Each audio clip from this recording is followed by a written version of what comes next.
Here are the top stories for today, the 17th of March 2022.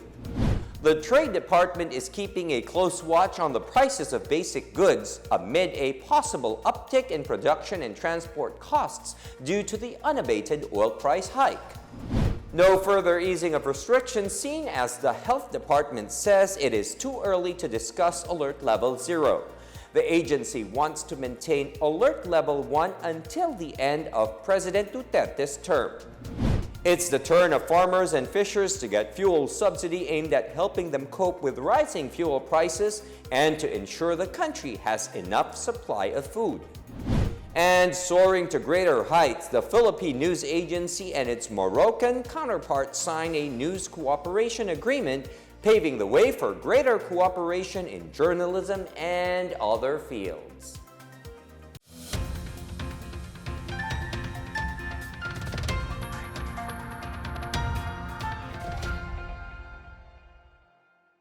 Good day, I am William Theo. Welcome to the PNA Newsroom. Alert Level 1 may remain as the lowest COVID-19 risk classification in the country until the end of President Rodrigo Duterte's term. Health Secretary Francisco Duque III made this remark amid calls to de-escalate some areas to Alert Level 0.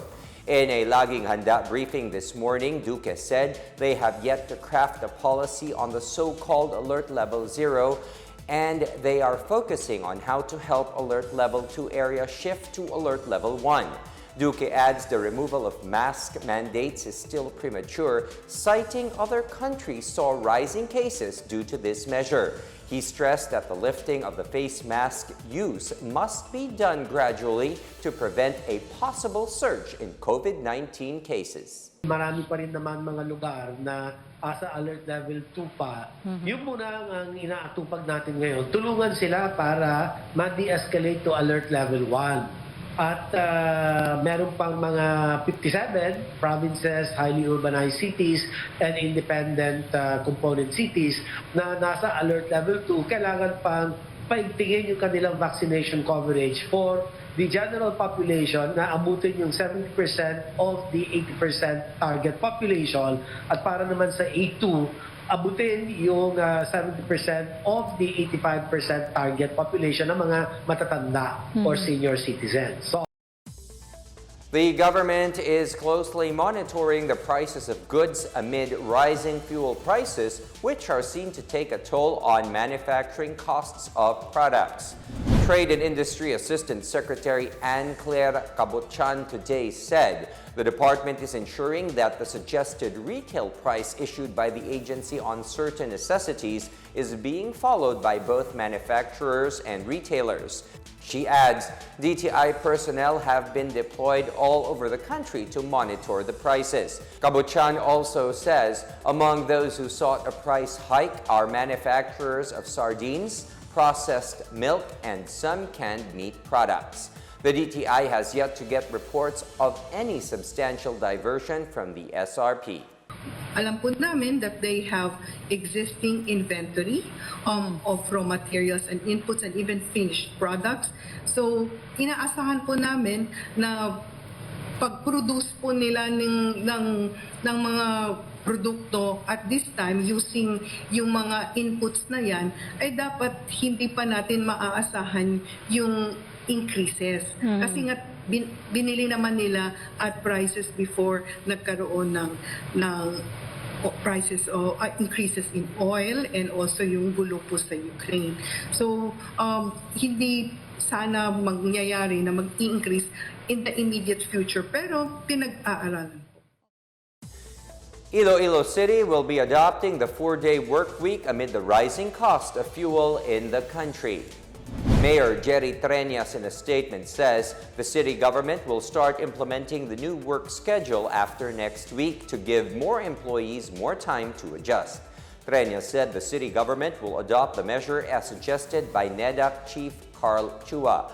To further cut down on the consumption of fuel, Treñas also said they are going to ferry their employees from the district plazas to the city hall and back every day.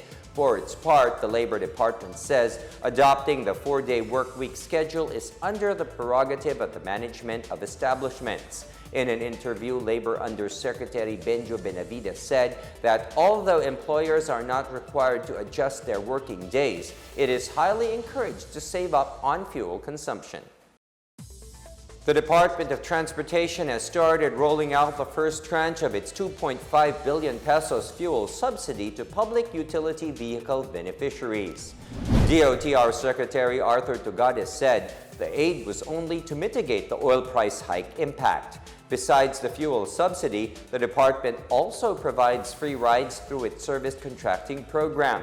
Tugade pleaded to transport operators and drivers not to resort to fare hikes as it would prompt significant inflation. Kaya nga ang posisyon ng Department of Transportation ngayon, yung kagawaran ng transportasyon, ay hindi ho magtaas ng fare hike. Kasi yung impact ng fare hike ay pinakita ni Secretary Carl kanina, tatamaan ho yung tinatawag natin na inflation rate. Kaya ang posisyon namin, huwag kayong magtaas ng fare, mga pamasahe, tanggapin yung ayuda, gamitin yung subsidiya. Meanwhile, drivers and operators of public utility jeepneys have started receiving their 6,500 pesos fuel subsidy. The LTFRB says tricycle operators will receive their aid after the official list are completed by the Department of the Interior and Local Government and the Department of Trade and Industry. Sa LTFRB po na modes ay 1.75 billion po ang allocation po natin, and under po ng DALG, ito po yung mga tricycles natin ay 625 million po yung ating allocation, and for the under DTI naman po, yung delivery services ay 125 million po. Yung mga unang nakatanggap na po ay yung mga PUJ, pero yung mas operators naman po natin, today din po yung start ng crediting ng mga accounts nila. And for the other modes po na kailangan ng card printing, we expect the cards to be ready for distribution naman next week. Farmers and fishers in Leyte have also started receiving their fuel subsidy today. The Department of Agriculture kicked off its fuel subsidy program today in Leyte. Agriculture Secretary William Dar earlier said the fuel discount cards will prioritize qualified corn farmers and fisher folk. He said rice farmers will be exempted as they are beneficiaries of the annual 5,000 pesos subsidy under the Rice Farmer Financial Assistance Fund. And tuloy-tuloy na yan sa iba't ibang dako ng Pilipinas hanggat may bigay natin yung first tranche na 500 million pesos. Mayroon second tranche yan na Yusek Raki, and this will be distributed in April. 600 million pesos. Again, these are the corn farmers na listed doon sa farmers registry natin, at saka yung fishers na may mga makinarya, mga pump boats like this, yung mga boats na listado rin doon sa boat R ng BFAR. So sana ang ating mga mangingisda ay tuloy-tuloy pa rin ang pangingisda nila. The Department of Health, or DOH, is seeking for the amended emergency use authorization for the administration of a 4th dose of the COVID-19 vaccine. Health Undersecretary Maria Rosario Vergara says that the additional jab will prioritize the senior citizens and the immunocompromised individuals. Pero ang pinaka-importante po kasi ay ma-amend muna ang emergency use authority for these 4th doses. So DOH, pagkatapos po makapag-usap with the all experts group, mag-a-apply po ang DOH for an amended EUA so that we can be able to do these 4th doses. Still to come, the Foreign Affairs Department is going after intruders in the Philippine rise. And the BP2 program turns out to be a pleasant surprise for a couple. We tell you why later. Details ahead, keep it here on the PNA Newsroom.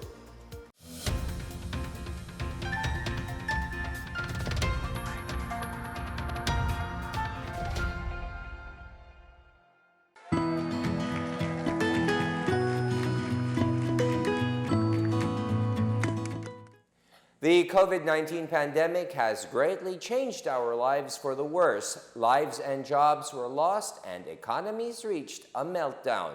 Thanks to the arrival of safe and effective vaccines, we are one step closer to normalcy. It's time to do our part, get vaccinated for our safety and for our recovery.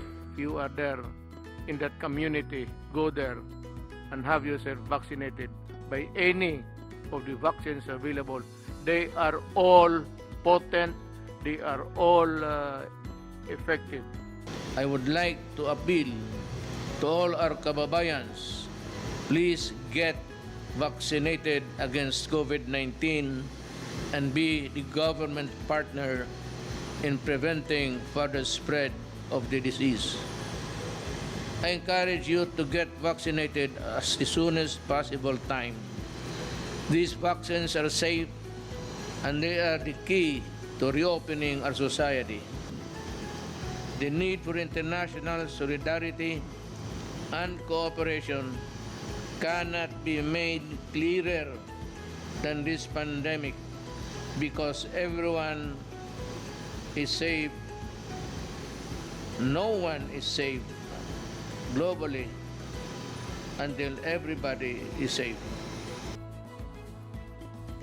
Vaccines work.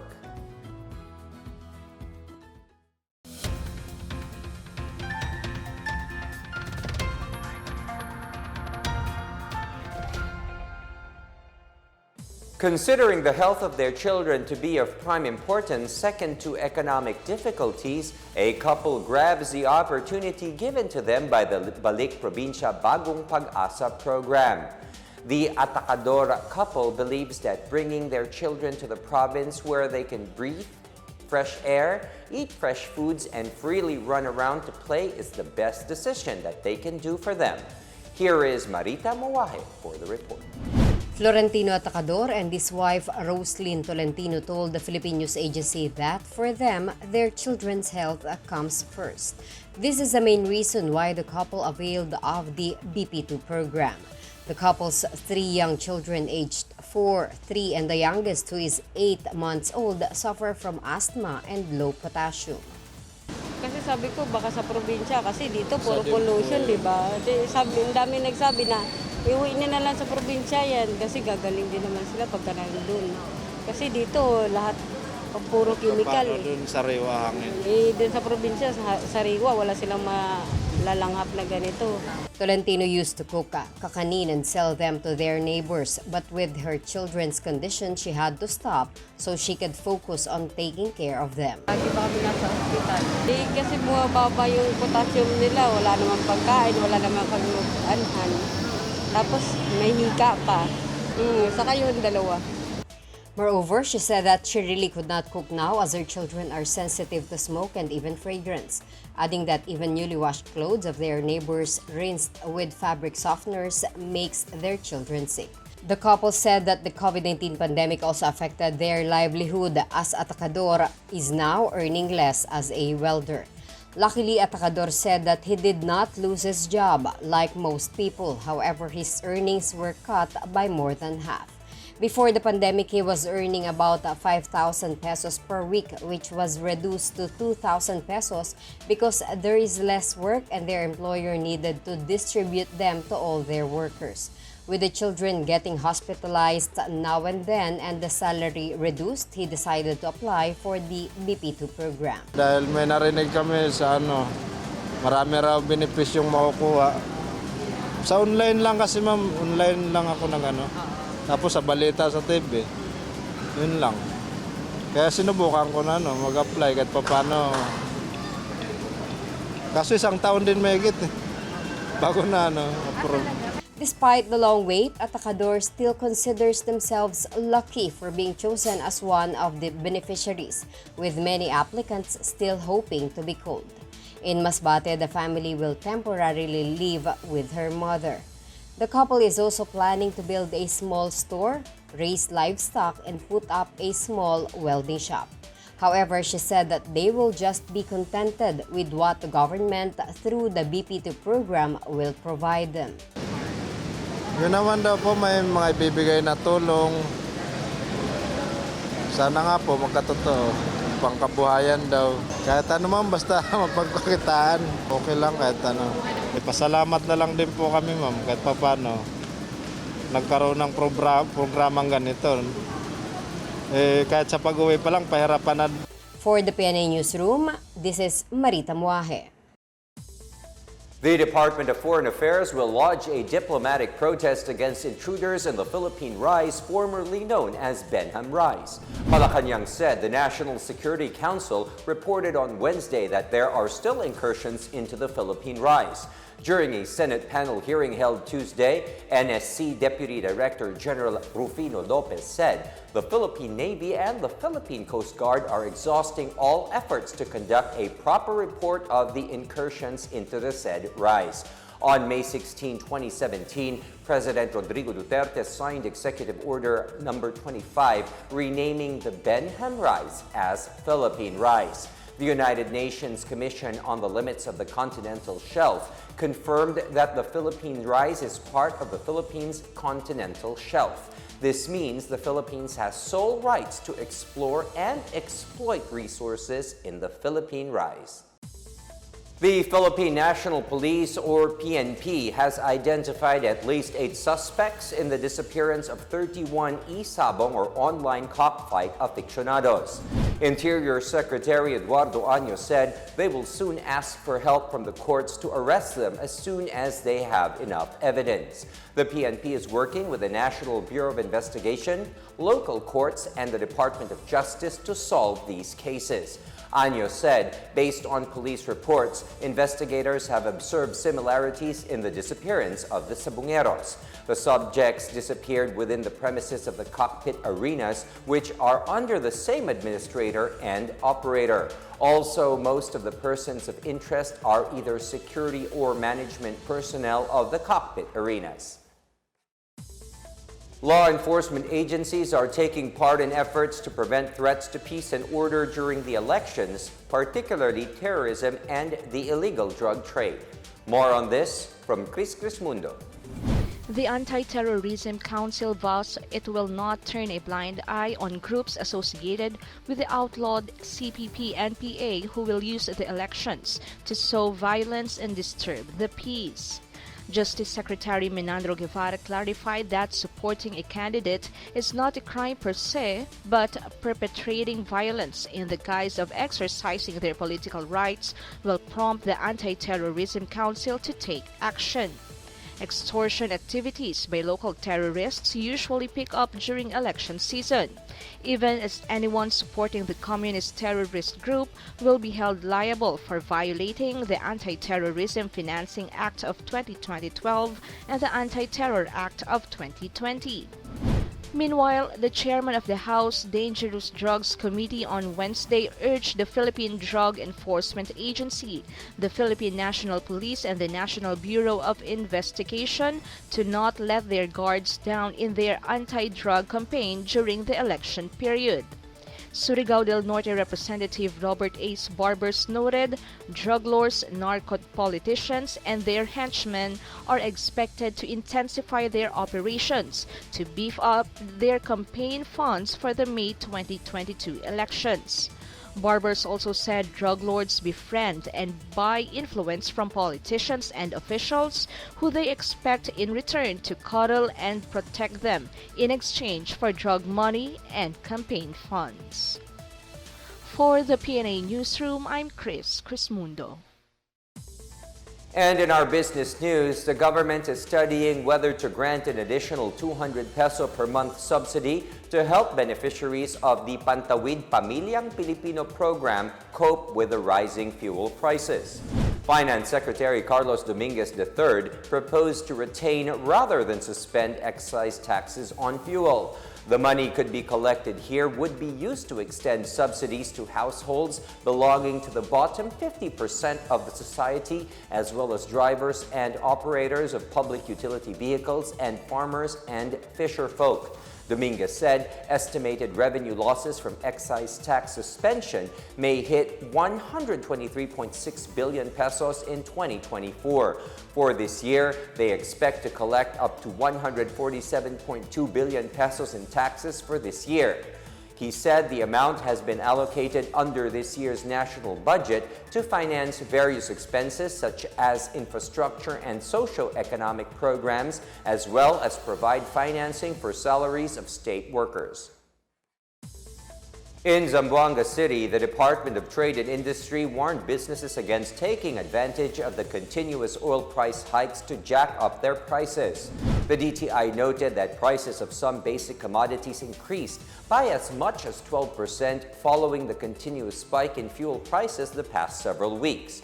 The DTI warned businesses caught violating the suggested retail price of basic and prime commodities will face penalties from fines of 5,000 pesos to 2 million pesos, with imprisonment ranging from 6 months to 2 years. Oil companies increased pump prices for the 11th straight week last Tuesday, with prices going up by double digits. The fuel price hikes have been worsened by the ongoing conflict between Russia and Ukraine.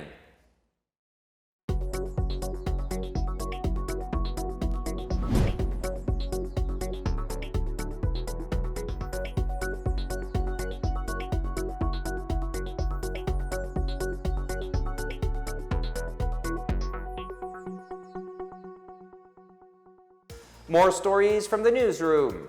Starting them young, we find out how students are being introduced to agriculture as a means of livelihood. And it's another feather in the cap of the PNA as it forges cooperation with its Moroccan counterpart. Back after a quick break, stay with the PNA Newsroom.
At least 97 former rebels have surrendered to authorities in Misamis Occidental, largely due to the development projects of the National Task Force to End Localist Communist Armed Conflict. First Lieutenant Aris Manili, head of the Army's 10th Infantry Battalion Civil Military Operations Office, said, barangay development programs not only served their intended communities, but also convinced many rebels to yield.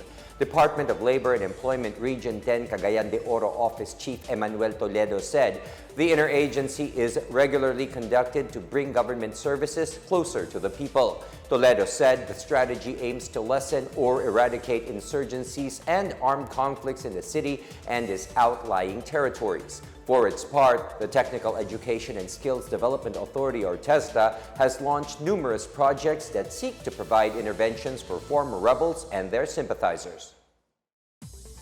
The Iligan City Disaster Risk Reduction Management Office is now able to serve hot meals to flood victims as they deploy their mobile kitchen to assist in relief efforts. Arafia Kiram has the story. Iligan City has acquired a mobile kitchen as part of its disaster response to provide hot meals to disaster victims. With the continuous heavy rains due to low pressure area on March 6 to 11, the City Disaster Risk Reduction Management Office, or CDRRMO, together with other agencies, rescued flood-affected citizens and served them with hot meals through its mobile kitchen. Itong mobile kitchen, nakahatag hot meal nila sa mga evacuation center. Dili man na ito ma-cover tanan. sa mobile kitchen. So, designate lang mi sa CSWD o sa DRR.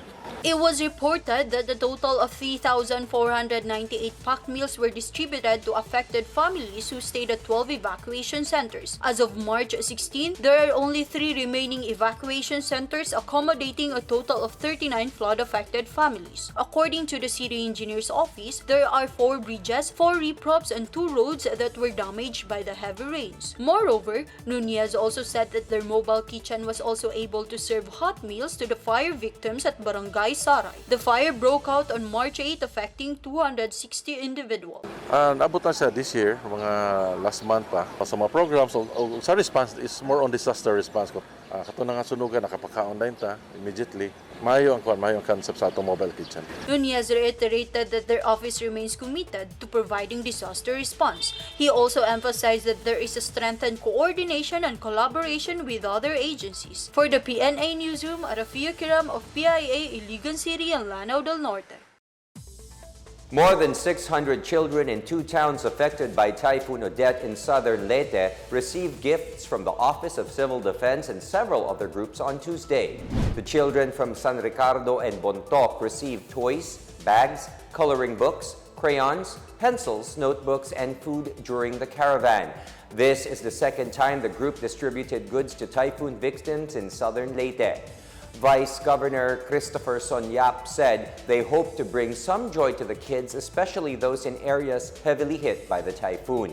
Yap said they plan to conduct another similar activity in the future since several organizations expressed their interest to bring aid to the typhoon-hit province.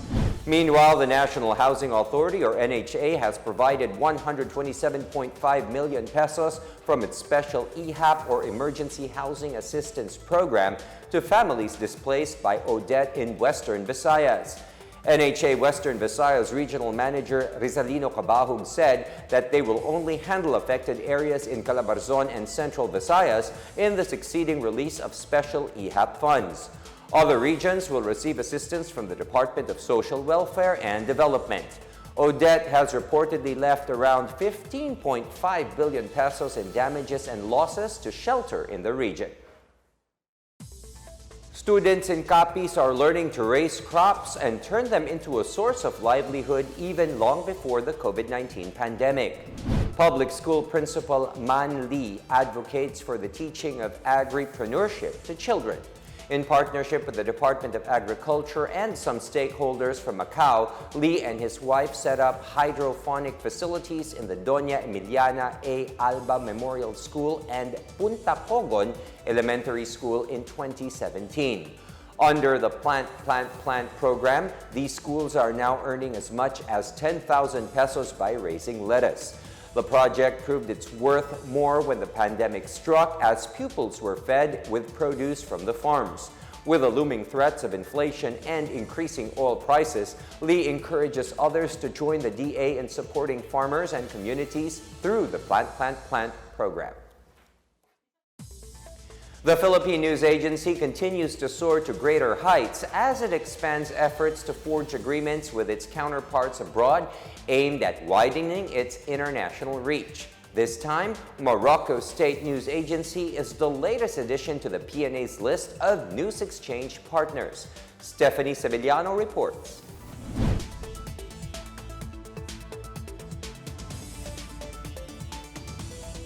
The revitalization of the Philippine News Agency hit another milestone as it signed another news exchange agreement, this time with an African nation. Under the pact signed in Rabat on Wednesday, PNA and Morocco State News Agency Maghreb Arab Press or MAP will have free access to each other's content, including videos, photos, and infographic services, among others. The two sides will also have the chance to conduct exchange visits and share best practices in journalistic, technical, and executive fields. Signing for the PNA is Philippine Ambassador to Morocco Leslie Baha, while Director General Khalil Hashimi Idrisi represented MAP. In the ceremony, witnessed by Foreign Affairs Secretary Teodoro Luxin Jr. and News and Information Bureau Director Virginia Arcilia Agday. For Agday, the pact came at the best time as PNA strives to get more news exchange deals with other counterparts to complement efforts to bring back its glorious days. The more news agreements we have, the more it will reinforce that vision to revitalize and bring back the glory days of PNA. And your proposal for the news exchange of journalists, sharing best practices would really come a long way for PNA, even in the years to come. It will also open opportunities for both countries to better understand each other's culture and share stories of success, cooperation, and resilience amid the COVID-19 pandemic. Meanwhile, Idrisi sees PNA as a partner in disseminating truthful and reliable news and information in his country and the rest of Africa. This gives us possibilities to cover and to gather news from the world and to give for our customers. Now it's customers to have some good service for information. Secretary Luxin, a former journalist himself, also sees the deal as a chance for Filipino journalists to obtain good training from other news agencies. The field is open just to tell it as it is. And you have the means, and I hope we learn from you in that respect. As you said, you number one in giving the news in the African continent. Well, Africa is our future if we don't do something about climate change. So this is the model, this is the school for the new journalism. I'm so happy that this is happening, and thank you so much. PNA, a division of the NIB, is under the Presidential Communications Operations Office, while the MAP is under Morocco's Ministry of Culture and Communications. For the PNA Newsroom, I am Stephanie Savallano.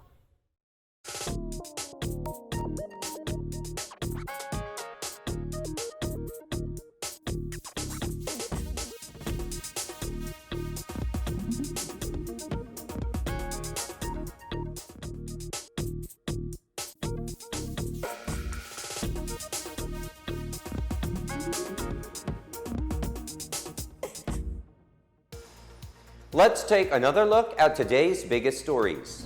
The Trade Department is keeping a close watch on the prices of basic goods amid a possible uptick in production and transport costs due to the unabated oil price hike. No further easing of restrictions seen as the Health Department says it is too early to discuss Alert Level 0. The agency wants to maintain Alert Level 1 until the end of President Duterte's term. It's the turn of farmers and fishers to get fuel subsidy aimed at helping them cope with rising fuel prices and to ensure the country has enough supply of food. And soaring to greater heights, the Philippine News Agency and its Moroccan counterpart signed a news cooperation agreement, paving the way for greater cooperation in journalism and other fields. As Filipinos, we all have a vital role to play in preventing the spread of COVID-19. So remember, wear your face masks and face shields, wash your hands often, practice safe physical distancing, go out only for essential reasons, and get vaccinated as soon as possible to protect ourselves, our families, and the community. Together, we can beat COVID-19.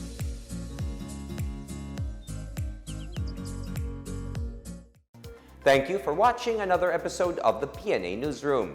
For more news content, check our webpage or log on to the Philippine News Agency's Facebook and Twitter accounts. For more stories about the government and how it serves Filipinos, look for these hashtags in all of our social media platforms and websites. We are shown on the pages of the PCOO and its attached agencies. Also, watch us on television on PTV4 and IBC 13. And that's your daily dose of the biggest stories that you need to know from the PNA Newsroom. We tell stories that inspire change. I am William Theo. Good day, everyone.